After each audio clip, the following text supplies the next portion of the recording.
we got our inspection passed, and so I just finished installing pipe down here.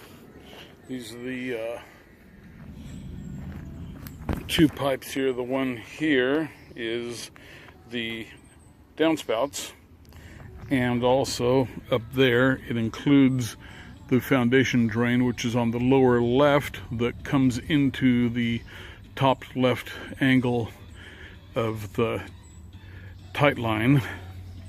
And so it comes all the way down to this point here, where there is a 4-inch PVC Y with a 45-degree elbow on it, bend.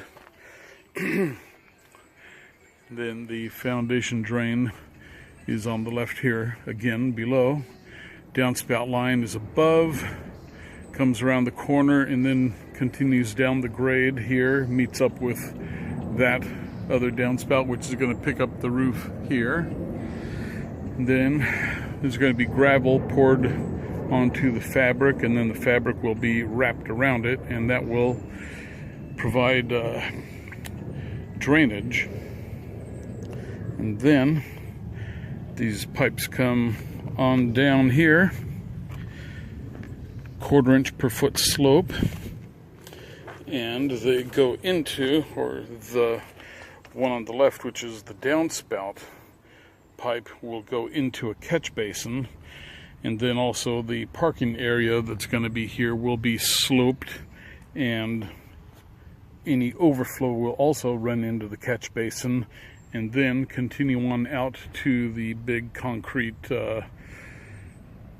French drain, 15 by 15 by about 6 feet deep. So there you go. Things are progressing nicely. We should have the drainage business all wrapped up and be starting on pavers next week.